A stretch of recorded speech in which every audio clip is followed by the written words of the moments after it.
नमस्कार। और आप सबों का फिर स्वागत है प्लैनेट एक्स पर। और हमेशा की तरह आपसे निवेदन है प्लैनेट एक्स को चैनल को सब्सक्राइब करें, वीडियोस को लाइक करें और शेयर करें फ्रेंड्स एंड फैमिली के साथ। दोस्तों, आज हम लोग एक थोड़े डिफरेंट टॉपिक पर बात करने वाले हैं। ये एस्ट्रोनॉमी से रिलेटेड टॉपिक है और बहुत दूर की बात हम नहीं कर रहे कि गैलेक्सी की बात करें, चाहे मिलियंस ऑफ लाइट ईयर्स दूर किसी मतलब की जो है ब्लैक होल की बात करें, ऐसी कोई बात नहीं करने जा रहे हैं। हम लोग अपने वेरी ओन सोलर सिस्टम की बात कर रहे हैं। हमारे अर्ली सोलर सिस्टम में क्या हुआ था। सन के बर्थ के बाद जो है कुछ प्लैनेट्स बने और उस दौरान जो है किस तरह की घटनाएं हुई और उनके क्या इम्प्लीकेशंस हमारे सोलर सिस्टम पर पड़े, हम इसकी बात करने वाले हैं। और इस सिलसिले में जो है एक बड़ा ही चर्चित विषय है एस्ट्रोनॉमर्स के बीच में जो है, that is called grand tack theory. Grand tack theory जो है एक थ्योरी है जो बताती है कि जुपिटर जो है हमारा सबसे बड़ा प्लेनेट, वो अपने बनने के तुरंत बाद, और ये बिल्कुल first 10 million years solar system के फॉर्मेशन के दौरान ये चीज़ें हुई हैं। वो जुपिटर जहाँ पर बना वहाँ से वो धीरे धीरे उसकी माइग्रेट करना शुरू किया उसने सन की तरफ, और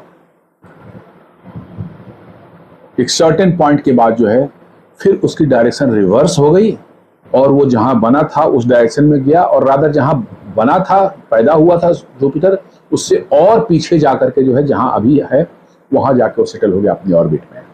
तो क्यों हुआ, क्या हुआ, इसमें ग्रैंड टैक थ्योरी है जो कि बहुत सी एविडेंसेस, साइंटिफिक एविडेंसेस जो मिले हैं या कुछ आपको एविडेंसेस जो आपने कलेक्ट किया है अपने सोलर सिस्टम के बारे में, उन सबों को लेकर के जो है जानकारी इकट्ठा करके जो ये ग्रैंड टैक थ्योरी बनाई गई है। लेकिन ग्रैंड टैक थ्योरी की बात थोड़ी देर में करते हैं। पहले हम शुरू करते हैं कि कैसे आखिर हमारा सोलर सिस्टम बना, तब उसके बाद ग्रैंड टैक पर आते हैं।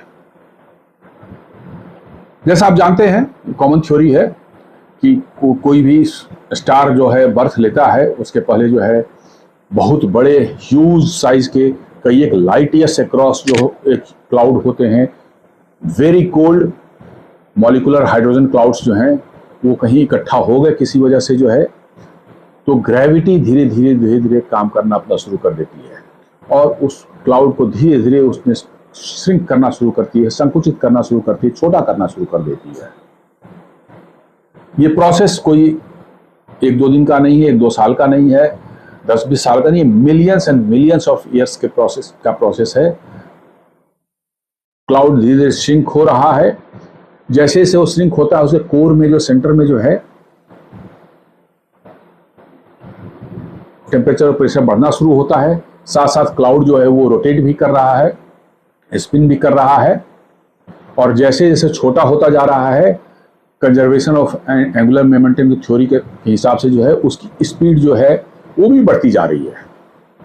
इस चीज को का जो एंगुलर मोमेंटम यहाँ पर है, छोटा होने पर भी उसकी स्पीड एंगुलर मोमेंटम वही होना चाहिए। तो बड़े में जब एंगुलर मोमेंटम जो है उसके कारण जो स्पीड है, निश्चित रूप से जब साइज छोटा हो जाएगा तो एंगुलर मोमेंटम के कंजर्वेशन के लॉ के हिसाब से जो उसकी स्पीड जो है बढ़ जाएगी, तो उसका रोटेशनल स्पीड जो है वो धीरे धीरे बढ़ना शुरू हो जाता है और थोड़ा फ्लैटिश होना शुरू हो जाता है due to the centrifugal force. किसी भी कोई वैसा सॉलिड ऑब्जेक्ट नहीं है, आप उसको जो है रोटेट करें वो धीरे धीरे फ्लैट होने की टेंडेंसी उसमें आ जाती है। अपना सन को भी देख लीजिए, वो रोटेट कर रहा है, चूंकि सन सॉलिड नहीं है, एक फ्लूइड स्टेट में रहता है, प्लाज्मा है। आप देखेंगे कि उसके इक्वेटर की जो डायमीटर है, मतलब कि जो है it is much more than the diameter across the poles, because को फ्लैट होना है। लेकिन जुपिटर सन बहुत बड़ा है और बहुत ह्यूज ग्रेविटी है, तो वो ज्यादा फैलने नहीं दे रहा है।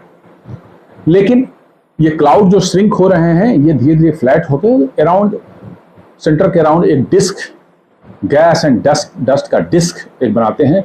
वैसे मोस्ट ऑफ द मटेरियल जो है वो सेंटर में ही फॉल करना शुरू करता है, सबसे ज़्यादा मटेरियल वहाँ है, सबसे ज़्यादा ग्रेविटी वहाँ पर है। तो बीच में जो आपका जो है सेंटर में जो मास है वो चारों तरफ से गैस एंड डस्ट के क्लाउड जो है जो इंसर्कल कर रहे हैं उनसे में से मटेरियल सक कर रहा है, धीरे धीरे उसका मास बढ़ता जा रहा है, उसके कोर में जो है टेम्परेचर एंड प्रेशर बढ़ता जा रहा है, और अराउंड 15 मिलियन डिग्री सेंटीग्रेड जब टेम्परेचर कोर में क्रिएट हो जाता है तो हाइड्रोजन फ्यूल जो है वो हाइड्रोजन फ्यूजन रिएक्शन जो है स्टार्ट हो जाती है और वो एनर्जी पैदा करना शुरू कर देता है। और वो एनर्जी पैदा करना जैसे ही शुरू करता है, फोटोन्स एंड अदर इलेक्ट्रोमैग्नेटिक जो रेडिएशन है वो निकलने शुरू करते हैं आउटवर्ड, और वो ग्रेविटी को रोक देते हैं। ग्रेविटी फर्दर नहीं नीचे आ सकती, नीचे से प्रेशर ग्रेविटी के जो इनवर्ड पुल है उसको रोक रखा है इसने। तो इस फेज को हम बोलते हैं मेन सीक्वेंस। मेन सीक्वेंस में एक स्टार आ गया तो अब लंबे समय तक वो अपना रह सकता है, अपना एनर्जी उसकी जब उसकी एनर्जी खत्म हो जाएगी तब भले उस डेथ होगा उसका, खत्म हो सकता है। अब जैसे ही main sequence star main sequence form में आ गया, उसने एनर्जी रेडिएट करना शुरू कर दिया बाहर। आप ये मान के चलिए कि पूरे सोलर इस प्रोसेस में जो है पूरे सोलर सिस्टम का 99.8% जो है मास जो है वो सन के अंदर में है। सारे सोलर सिस्टम में के और अदर मास जो है जुपिटर, सैटर्न और सारे प्लैनेट्स, एस्ट्रॉइड्स जितने हैं, मेट्रॉइड्स वगैरह सब जोड़ करके जो है they are consuming only about 0.2%। जब से अंदाजा लगा लें कि क्या मतलब कि जो है स्केल है चीज़ों का। तो जैसे ही रेडिएशन शुरू हो जाती है तो पहला काम ये होता है कि लाइटर मटेरियल जो गैसियस फॉर्म में है, चाहे गैसियस एलिमेंट्स जो हैं, उनको जो है पुश करना शुरू करता है रेडिएशन बाहर की तरफ। वो दूर चले जाते हैं सन की तरफ से, और वो भारी वाले जो होते हैं थोड़ा हेवियर होते हैं, जो अदर हेवियर एलिमेंट्स जो हैं, आयरन हो गए, आपका मतलब ऑक्सीजन हो गया, ये सब जो है कार्बन हो गए, ये सब जो है उतना पुश नहीं हो पाते बिकॉज की हेवियर है वो। They are in the form of grains, very fine grain dust. बाहर जब गैसियस और आइसी मटेरियल से पुश हो जाते हैं तो नॉर्मली जो है हम लोग जैसा समझते हैं, अब उस पर भी क्वेश्चन मार्क थोड़ा आ रहा है। हम लोग समझते हैं कि इनर साइड में जो है वो रॉकी प्लैनेट्स बनेंगे, और चूंकि बाहर सारे गैस चले गए तो बाहर साइड में जो है बड़े बड़े आइस जाइंट्स, गैस जाइंट्स और आइस जाइंट्स वाले प्लैनेट बनेंगे, जो कि अपने सोलर सिस्टम में है। Mercury, Venus, Earth and Mars, ये रॉकी प्लैनेट्स हैं जो कि इनर सोलर सिस्टम में है। उसके बाद जो है Jupiter, Saturn, Uranus and Neptune, ये सभी गैसियस फॉर्म में है, गैस जाइंट्स हैं, या आइस जाइंट्स भी बोलते हैं यूरेनस और सैटर्न को जो है। ये हमारी वेल एस्टेब्लिश थ्योरी थी पिछले 50 सालों से, 100 ऑफ ईयर से, कि कैसे सोलर सिस्टम बना। तो ये माना जाता है कि गैस चूंकि ज़्यादा होता है, क्वांटिटी में होता है, इसलिए जो गैसियस प्लैनेट्स बनते हैं, गैस जाइंट बनते हैं, उनकी साइज और मास बहुत बड़े होते हैं, और रॉकी प्लैनेट्स नॉर्मली छोटे होते हैं। ये हमने थ्योरी डिवाइस कर रखी थी लास्ट 100 ऑफ ईयर्स से जो है। लेकिन इस पर अब क्वेश्चन मार्क उठना शुरू हुआ। कब क्वेश्चन मार्क उठना शुरू हुआ? ये शुरू हुआ आपको 1995 से। 1995 में जो है हम लोगों ने जो है पहला एक्सोप्लैनेट ढूंढा, फर्स्ट एक्सोप्लैनेट। उसके पहले हम नहीं जानते थे कि सोलर सिस्टम के बियॉन्ड भी कहीं प्लैनेट होते हैं, हम जानते सिर्फ स्टार होते हैं। पर 1995 में जो हमने पहला सोलर सिस्टम ढूंढा, its name has been given 51 Pegasi B. 51 Pegasi star का नाम है, और ए जो है वो स्टार खुद अपना रहता है, इसलिए प्लैनेट्स बी होगा, दूसरा प्लैनेट आएगा तो वो सी बोला जाएगा। ये नोमेनक्लेचर दिया गया। 51 पेगासी बी मतलब first star of that 51 Pegasi star के। और इसको खोजने के बाद एस्ट्रोनॉमर्स की सारी थ्योरीज जो हैं वो गड़बड़ नजर आने लगी। 51 पेगासी बी जो है एक गैस जांट स्टार था और अपने स्टार के इतना नजदीक ऑर्बिट कर रहा था कि वो ऑर्बिट इवन मरकरी के ऑर्बिट से भी छोटा है, इतनी क्लोज और बिल्कुल हाई टेम्परेचर।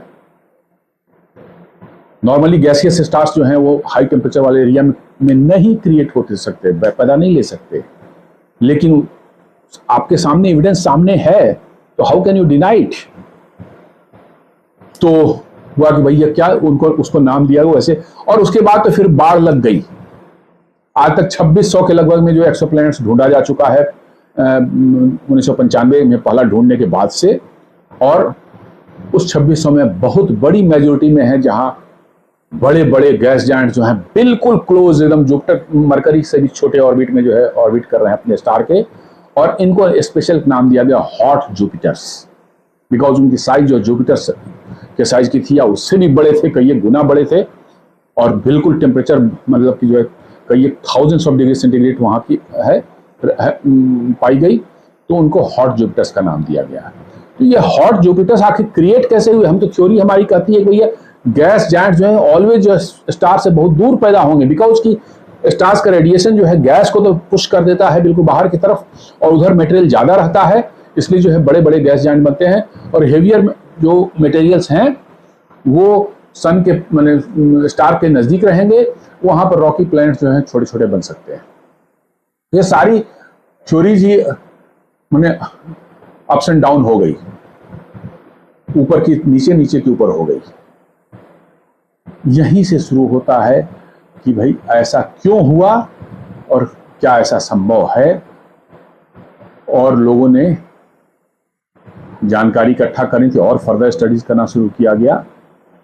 तब पता चलता है, एविडेंसेस ऐसा सजेस्ट करते हैं कि जुपिटर भी जहां पैदा हुआ था वो वहां से माइग्रेट करने की कोशिश कर रहा था सन की तरफ। जहां पर पैदा हुआ था वहां से वो माइग्रेट करने की कोशिश कर रहा था सन की तरफ, और काफी दूर तक वो उसने माइग्रेट की, और कुछ हुआ बीच में कि फिर वो माइग्रेशन रुक गया और इट स्टार्टेड गोइंग बैक, और वो वहां जाकर रुका जहां आज है। यदि वो कुछ जो घटना हुई बीच में उसको रुक गया, वो यदि वो नहीं होती तो जुपिटर जो है इंसर्कल करते स्पाइरल करते करते जो है वो सन के बिल्कुल क्लोज ऑर्बिट में शायद पहुंच जाता, और again Jupiter could have also become an hot Jupiter. जैसे कि बड़ी संख्या में हॉट जुपिटर्स जो एक्सोप्लैनेट्स में पाए गए, कुछ हंड्रेड्स ऑफ हॉट जुपिटर पाए गए, बिल्कुल close proximity of to their stars. वहीं से ये थ्योरी शुरू हुई। जैसा मैंने बताया कि जुपिटर ने माइग्रेट करना शुरू किया जहां वो बना था, वहां से सन की तरफ, और बीच में कुछ हुआ। क्या हुआ डिटेल में जानेंगे उतना हम लोग समझ में नहीं पाएंगे, सिंपल लैंग्वेज में कुछ जानेंगे हम लोग। और फिर वहां से लौटना शुरू हुआ बीच से रुक करके।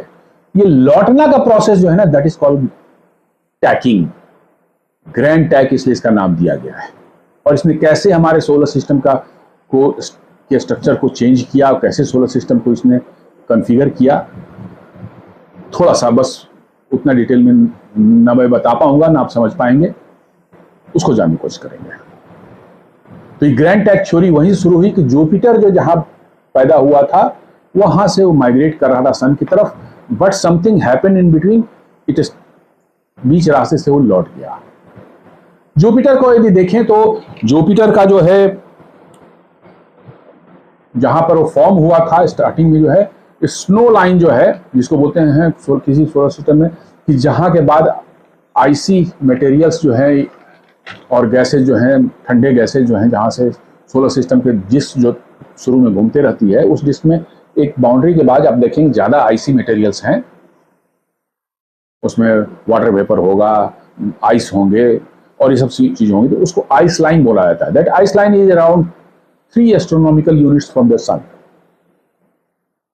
मतलब कि हमारा एस्ट्रॉयड बेल्ट जो है, वो एस्ट्रॉयड बेल्ट हमारा जो है वो 2.2 से 3.2 के बीच में पड़ता है। तो मतलब पार्शियली जो एस्ट्रॉयड बेल्ट का भी पोर्शन जो है वो स्नो लाइन के बाहर पड़ता है।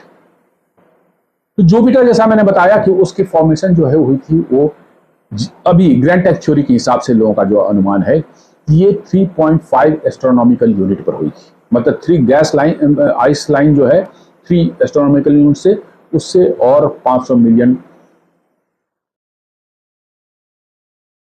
मतलब कि जो है 0.5 एस्ट्रोनॉमिकल यूनिट और आगे मतलब बाहर की तरफ, और वहां से वो माइग्रेट करना शुरू। माइग्रेट क्यों कर रहा था थोड़ी बहुत जानकारी लोगों को है, थोड़ी बहुत ही मैं भी बता पाऊंगा।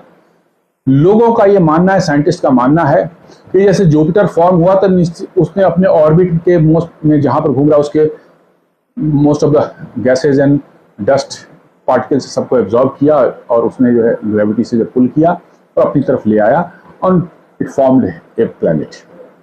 बट स्टिल उसके अराउंड जो है आसपास में आगे और पीछे दोनों तरफ जो है ऑर्बिट में आउटसाइड में इनसाइड में जो है lot of material was there in the form of gas and then dust और अदर मतलब कि छोटे छोटे एस्ट्रॉइड्स ऑन टू के बाद ये जो मटेरियल जो है एक तरफ बाहर की तरफ ज्यादा है और अंदर की तरफ कम है, क्योंकि गैसेज ज्यादा होते हैं मतलब कि जो है उस क्लाउड में जो है तो बाहर ज्यादा मटेरियल है, उसका मास ज्यादा है। ये एक प्रेशर एग्जर्ट करना शुरू किया जुपिटर के ऊपर में और जुपिटर जो है स्लाइटली पुश होता रहा अंदर की तरफ जो है, और इस तरह से जो है उसका ऑर्बिट धीरे धीरे धीरे धीरे ग्रेजुअली छोटा होने लगा। तो अंदर मटेरियल कम है, बाहर मटेरियल ज्यादा है। डिस्पाइट ऑफ कि इसने अपने ऑर्बिट के आसपास जितने तो उसको ले लिया, बट ऑर्बिट से सटे हुए एरिया में इधर ज्यादा मटेरियल है और ऑर्बिट की इधर कम मटेरियल है, तो बाहर से पुश अंदर की तरफ इसको मिलना शुरू हुआ। That is called torque. Technical term में जो है एस्ट्रोनॉमिकल टर्म में उसको टॉर्क बोलते हैं। तो बाहर के टॉर्क ज्यादा था, अंदर के टॉर्क से जो है तो ये धीरे धीरे पुश होना शुरू हुआ और ये आ गया अप टू 1.5 एस्ट्रोनॉमिकल यूनिट तक आ गया। मतलब कि मार्स के ऑर्बिट के भी पार करके इधर अंदर की तरफ आ गया। मार्स की ऑर्बिट जो है अबाउट 1.52 एस्ट्रोनॉमिकल यूनिट पर होती है। आप समझ सकते हैं कि एक गैस जाइंट, इतना बड़ा गैस जाइंट पुश होकर के अंदर में आ रहा है, क्या तबाही मचाएगा अंदर में आकर के। जितने भी उसमें छोटे छोटे रॉकी प्लैनेट्स बन रहे थे उनको डिस्टर्ब किया बुरी तरह से, मतलब जो है तोड़ फोड़ मची। बहुत से बाहर फेंक दिए गए, बहुत से अंदर फेंक दिए गए, वो जाके सीधे सन में ही के ग्रेविटी के कारण सन के अंदर घुस गए। बहुत ज्यादा तबाही मची और वो पूरा का पूरा एरिया जो है वर्चुअली एक बार ऑब्लिटरेटेड, और जो भी उस समय छोटे छोटे प्लैनेट बने थे वो आपस में टक्कर, जुपिटर की डिस्टर्बेंस की इंटरेक्शन की वजह से जो है ग्रेविटेशनल परटर्बेशन की वजह से जो आपस में टकराए, टुकड़े हुए, फिर दोबारा रीज्वाइन करके बने। ये सब चीजें जो है अनुमान है कि हुआ होगा उस समय। 1.5 जब जुपिटर मूव करना शुरू किया था तब तक बाय दैट टाइम सैटर्न की फॉर्मेशन हो गई थी, और सैटर्न को भी वही चीज फेस करना पड़ा जो जुपिटर फेस कर रहा था। यानी कि बाहर से टॉर्क ज्यादा लग रहा था और अंदर से टॉर्क कम था। इसलिए जुपिटर सैटर्न भी माइग्रेट करना शुरू किया, मतलब कि जो है सन की तरफ। और एक समय ऐसा आया जब सैटर्न और जुपिटर दोनों ही करीब करीब जो है एक रिजोनेंस में, ऑर्बिटल रिजोनेंस में आ गए 3:2। और जब सैटर्न माइग्रेट कर रहा था तो सैटर्न और जुपिटर के बीच में जो गैसियस मटेरियल थे या गैस एंड डस्ट के मटेरियल थे, सैटर्न ने उसको सक किया, काफी हद तक क्लीन किया, तो ऊपर टॉर्क कम हो गई। जुपिटर के आउटसाइड में से जो टॉर्क ज्यादा थी वो टॉर्क कम हो गई, क्योंकि बाहर बहुत से मटेरियल को जो है सैटर्न ने सक कर लिया, क्लीन कर दिया। अब अंदर की टॉर्क जो है अभी भी वैसे थी, बढ़ी थी, ज्यादा हो गई अब अंदर की टॉर्क, और बाहर की टॉर्क कम हो गई। और चूंकि दोनों एक ऑर्बिटल रेजोनेंस में हो गए तो सैटर्न का पुल जो है जुपिटर पर लगना शुरू किया, और एक जो है टॉर्क जो इधर से अंदर का टॉर्क जो है वो बढ़ चुका था एज कम्पेयर टू बाहर के टॉर्क से। ये धीरे धीरे पुश होना, दोनों ही पुश होते होते होते जो है वहां चले गए। जुपिटर जो है आज 5.2 एस्ट्रोनॉमिकल यूनिट पर जाकर के जो है स्टेबल हो गया। अब कहेंगे कि साहब इसके पीछे क्या मतलब कि इसकी कौन सी मतलब ये है कि भाई इसको हम मान लें। मानने की बात नहीं है, तो जस्ट एक थ्योरी है, हाइपोथेसिस है। आप देखेंगे प्लैनेट्स के साइज के हिसाब से आप देखेंगे तो मरकरी सबसे छोटा है, उससे बड़ा वेनस है, उससे बड़ा अर्थ है। मार्स को अर्थ से थोड़ा और बड़ा होना चाहिए था। उसके बाद जुपिटर सबसे बड़ा है। अब फिर मटेरियल कम होता गया आगे, जैसे जैसे जो है मटेरियल कम होता गया उसको छोटा होते जाना है। तो कायदे से मार्स के पास में, मार्स के लोकेशन के आसपास में जो है एक बड़ा सा प्लेनेट होना चाहिए था, जो कि जुपिटर अर्थ के 1.5 से 2 गुना बड़ा होना चाहिए था, बट नहीं है। और इसके साथ साथ दूसरा जो है एस्टेरॉयड बेल्ट में की जो ऑब्जेक्ट्स हैं उनकी जो इसेंट्रिसिटी और इंक्लिनेशन है वो भी नॉर्मल नहीं दिखती, वैसी होनी नहीं चाहिए। तो कहना है लोगों का कि जुपिटर जब माइग्रेट कर रहा था और फिर वापस जो गया है यहाँ से, उसने मार्स ऑर्बिट को क्रॉस किया है और मोस्ट ऑफ द मटेरियल वहां के आसपास थे जो कि बड़े एक रॉकी प्लैनेट को जन्म देते, उन सबों को इधर उधर स्कैटर कर दिया उसने। या तो सन की तरफ फेंक दिया, सन के अंदर घुस गए वो, या नहीं तो सोलर सिस्टम से बाहर भी निकल गए होंगे। कहां चले गए नोबडी नोज। तो अब जब जुपिटर वापस चला गया तो बहुत कम मटेरियल बच गए वहां पर, मतलब कि जो है वो सब आपस में जुड़ करके जो है एक प्लैनेट जो है मार्स का फॉर्मेशन किया है। और एस्टेरॉयड बेल्ट में तो इतना कम मटेरियल बच गया, इतनी तोड़फोड़ हुई कि उन सबको यदि आप जोड़ दिया जाता है अपना मून के बराबर भी वो नहीं बनेगा। तो ये बाहर से अंदर आना और अंदर से बाहर जाना जो है, दिस इज कॉल्ड टैकिंग।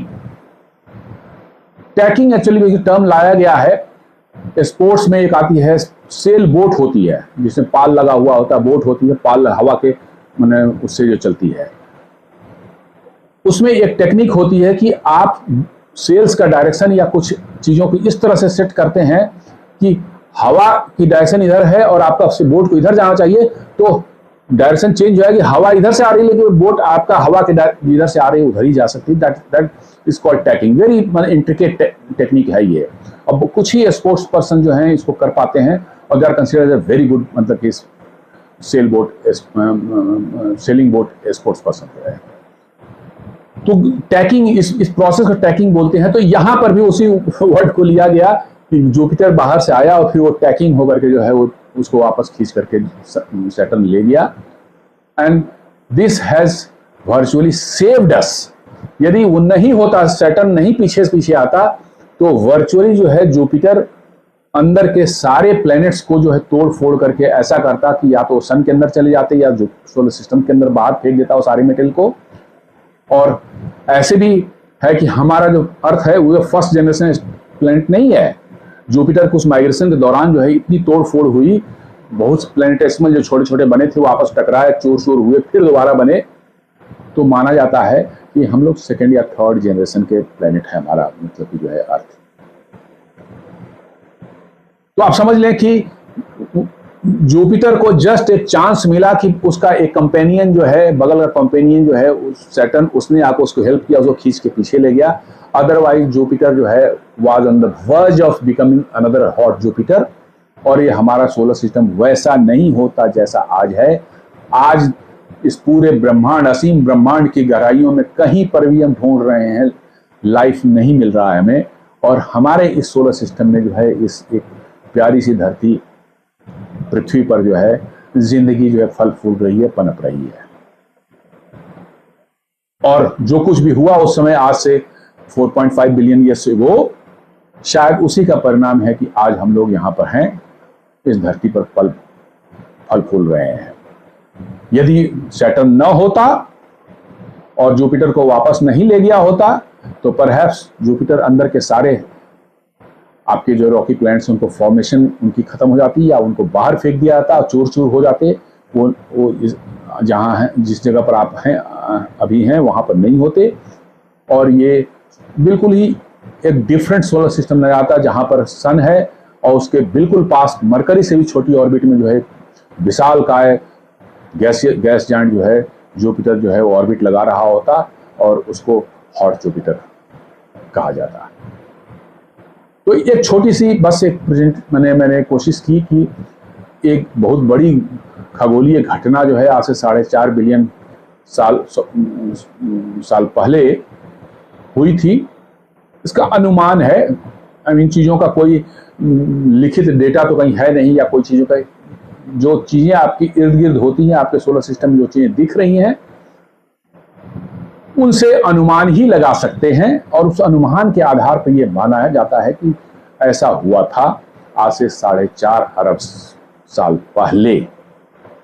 और हमें शुक्रगुजार होना चाहिए सैटर्न का कि उसने जुपिटर को जो है खींच कर पीछे ले गया और अंदर में रॉकी प्लैनेट्स के फॉर्मेशन को मतलब कि जो ने सहायता किया, और पृथ्वी जैसी एक प्लैनेट बनी जहां पर life over the period of time पनपी, और आज जो है थ्राइविंग विथ लाइफ। आज सारे सोलर सिस्टम में कहीं भी देख लें, लाइफ को खोजा जा रहा है, अनुमान लगाया जा रहा है, no we have not been able to find it, लेकिन यहाँ पर है। तो कहने का ये सेंस है कि कुछ घटनाएं अतीत में हो जाती हैं ऐसी, जिससे कि आपका पूरा का पूरा भविष्य बदल जाता है। तो ग्रैंड टैक्स जो हुआ 4.5 अरब साल पहले, उसने पूरे सोलर सिस्टम का भविष्य बदल दिया, और शायद इस सोलर सिस्टम को जो है पूरे ब्रह्मांड में एक अकेला ऐसा सोलर सिस्टम बनाया जहां जिंदगी या जीवन ने जो है अपने पैर पसारे, और आज वो जिंदगी से फल फूल रही है। तो दोस्तों, ये जस्ट एक जनरल बातें थी, कोई टेक्निकलिटी नहीं, किसी तरह का वो नहीं, क्योंकि मैं भी इस पर उतनी टेक्निकलिटी की बात नहीं कर सकता। I can not claim, I am not an astronomer by training, I am a telecom engineer, और मैंने टेलीकॉम फील्ड में ही पूरी ज़िंदगी गुजारी है। मैंने एस्ट्रोनॉमी जस्ट एक मेरी हॉबी है, मैं पढ़ता हूँ इसके बारे में, थोड़ी जानकारियाँ मिलती हैं, उसको सिंपल वर्ड्स में मैंने समझाने की कोशिश की। उम्मीद है आपको ये मेरा जो मैंने आज का एपिसोड के पसंद आया होगा, और उम्मीद करता हूँ कि आप इस वीडियोज़ को जरूर लाइक करेंगे, अपने फ्रेंड फैमिली के साथ शेयर करेंगे, और एक बार फिर निवेदन है कि चैनल को जरूर सब्सक्राइब करें। ये हमारे चैनल को आगे बढ़ने में बहुत मदद करता है। धन्यवाद।